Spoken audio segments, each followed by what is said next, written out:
history is written by the victors, and I think more specifically, it's written by the specific victors that played the biggest part. Yeah, completely. And I think obviously, like, at the time you could still count the UK as a superpower. Yeah. America was a rising superpower. Those were the days. Those were the days pre-Suez. Depending on how you look at it, of course. Wow. But we'll Come leave on it, now. We'll leave Empire for another episode, I think. As I know we have very differing opinions on that one. So yeah, we'll see how that goes. But yeah, so we look at, like, obviously, you think about pop culture and you think about the movies that are written about World War II, sort of stories that you see about it, and it's predominantly kind of from the American perspective, the British perspective, but mostly from, like, the soldier's perspective.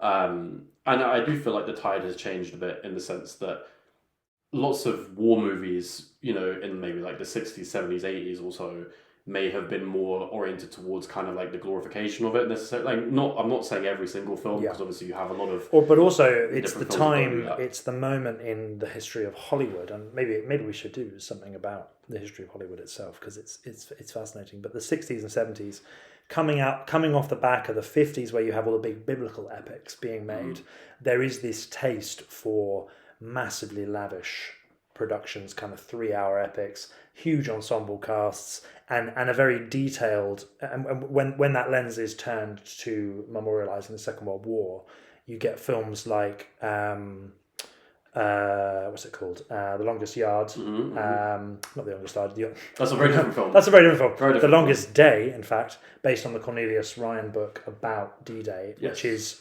a gorgeous, gorgeous film, and very, very detailed. You get Patton is one of these films. A Bridge Too Far. All of these films are using every tool at the disposal of the filmmakers to recreate in on a massive scale these big World War II battles. So it lends itself, as a subject, it lends itself to a Hollywood that's maybe becoming, in the 60s, it's becoming a bit more, you've got the Vietnam War, etc. You've got a public who's a little bit more cynical. People are probably less, well, and they are, because it dies out, I'd say, in the late 50s. The sort of biblical epic dies out, but you've still got that hankering for big subjects, big epics, and so World War II kind of fills that vacuum in a really interesting way.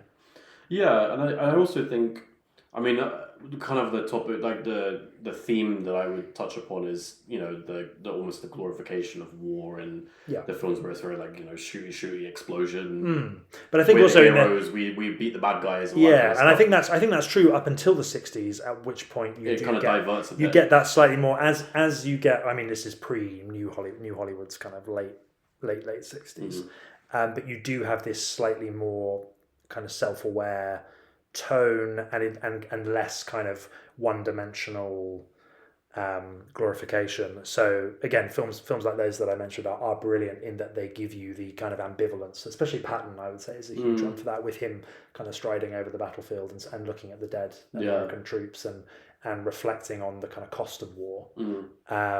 You do get that kind of awareness coming in. But yeah, certainly kind of in the immediate aftermath, they're basically propaganda films. Those early war films. And I think this is something that I might touch on a bit later as well. But almost the way that the war is looked back upon by the former Allied powers, whether that's Russia, America, UK, France as well. Like, even Russia, they obviously refer to World War II as like the Great Patriotic War, and the framing of that is quite interesting, because again, obviously they were invaded by, like, the Soviet Union was invaded by the Germans, and then they kind of had the perfect story of, I guess, pushing back the enemy and rallying and really it's got echoes of Napoleon and all that kind of thing. So I think there's that aspect of it as well. And I think with Britain, like, it's not just the fighting aspect and the fact that we opposed fascism, those kind of things, but it's the resistance of it as well, because the whole of mainland Europe was essentially invaded and controlled and occupied by the Axis powers, to the point where we were the last like piece of Allied land. Last bastion of freedom and democracy. And we were also at one point very close to losing the Battle of Britain. Not quite. I mean, again, you can debate for hours the feasibility of Germany actually ever conducting a successful invasion of the UK. As we discussed in the last episode or the last one before that, it just was never going to happen. It never would have happened, and I will die on that hill. They didn't have the naval capacity. Well, the Royal Navy was just too good. What can you say? Empire, isn't it? Yeah, but yeah, Britannia rules the waves. Although they did. Did. Is that alas? We digress. No, I'm being facetious now. But yeah, sort of move back to the Scandinavian countries again. I think where I was kind of going with the film point was that when you look at the perception of the war on these different countries, I think we've been conditioned over a very long period of time, and I'm talking decades and decades, to only really see a few perspectives. And whether that's the American perspective, the British perspective, maybe the French one, that they fit the different archetypes, because with Britain you have the kind of, I guess, not global police, but like the good guy power who's like opposing fascism. The benign overlords. Sort of like the custodian kind of role. Paternalism. Yes. Paternalism. And you have the mixture of that, and then kind of the stubbornness to give up, the real resistance against the Germans in the face of pretty overwhelming odds, and then being able to bounce back. The sort of underdog story coming into it. A lot of it owed to the fact that we are an island. So that geography does matter, as it did in Denmark as well, in the wrong way. Yeah. Well, with us it goes back to the Romans, doesn't it? Our kind of impenetrability as a, Caesar famously failed at first, and then, or rather didn't really fail, but decided it wasn't really worth his effort after a little recce. And it took a few more emperors until we got to one that really was able to come over in force. And even then, they were too scared of the Scottish. So to be fair, I mean, aren't we all? Aren't we all? No comment. Yeah. But anyway, so like UK, you have that kind of, that's the perspective you have from the UK. France, you obviously have the resistance perspective, the kind of resistance. Real like downtrodden underdog comes back, manages to really stick it to the Germans. Yeah, you've got that thing in France of if you sort of counted up everybody who said that their family was in the resistance, you'd have kind of more people than there were in France. Yeah.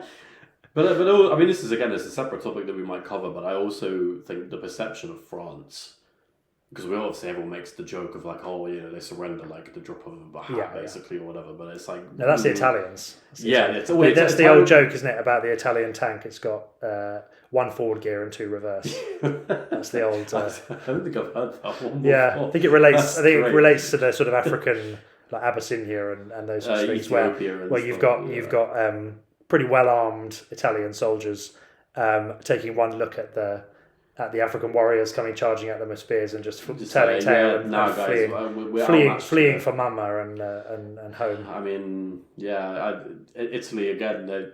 They didn't know what side they were on half the time. So. No, well, they're just deeply confused, really. Yeah. But yeah, there's lots of things to dig into. As you can tell, we have a lot of topics to cover. I've just been reading, funny enough, about the Republic of Salo and the kind of the last little holdouts. In Italy, in the north, right towards the end of the war. It's a fascinating story. Yeah, but one for another day, alas. One for another day, but yeah. And I guess the last point would be the American perspective, where obviously, sleeping giant kind of wakes up and takes control, and that obviously then kind of drives forward the growth of America as a superpower that would set the tone for where we are today, really. Right. Cold War and that flip from isolationism to intervention. Yeah, it kind of turns on a dime, and Pearl Harbor, I suppose you could say, was a catalyst. Is that sort of moment? Yeah, but I do think that based on those kind of three different perspectives, you can see how we almost cover all bases in terms of films that you could make. You can obviously you want to make something that's a bit different to a real your US beat comes over and they beat up the Nazis and just save the world and stuff. You might want a resistance film. Okay, we'll make one about the French or the British or something like that. You can cover all of those different perspectives with those three nations pretty much. Yeah. And maybe there'd be the odd film that would maybe touch upon maybe the Italians or or the Polish maybe, or the Czechs perhaps, but you wouldn't, as a Westerner, you wouldn't really be likely to come across a mainstream version of that. True. Yeah, in a foreign language. It's true. There's the famous Rossellini trilogy. I think it's he calls it is it Rome Open City, I think, is one of them. I can't remember what the trilogy itself is kind of called, but it's sort of if you're looking for kind of, Italian film, an Italian set of films about the Italian experience in the Second World War, that is apparently Rossellini's trilogy. I think beginning with Rome Open City is the one to go for, because it's sort of just after the war. It's Italian neo-realism. It's that whole thing of using real people with kind of raggedy worn faces, and not worrying too much about them being brilliant actors, but just getting the kind of realism of it, the kind of real grit of life in there. That's but other than that, I don't think I'm really aware. I mean, of course, you've got kind of Roberto Benigni's Life is Beautiful, the very sentimental, some would say kind of slightly whitewashing account of the Holocaust from the Italian perspective. But of course, Primo Levi, if you need a corrective to that, reading Primo Levi is a pretty stark contrast. But other than that, I'm not really aware of. Well, of course, you've got Pasolini. Speaking of the Republic of Salo, you've got Pasolini's Salo, the 120 Days of Sodom, which is a real journey of a watch. And if you've got the stomach for it, is brilliant. But and that deals with the kind of decadent final days of Italian fascism. And the depravity that kind of takes off therein. But other than that, I'm not aware really of a big sort of corpus of film that deals with the Italian World War II experience in the same way that we and the Americans and indeed the French. And I think that's the same case for all of the other countries that we were going to talk about. It's like, obviously Scandinavia, that's kind of what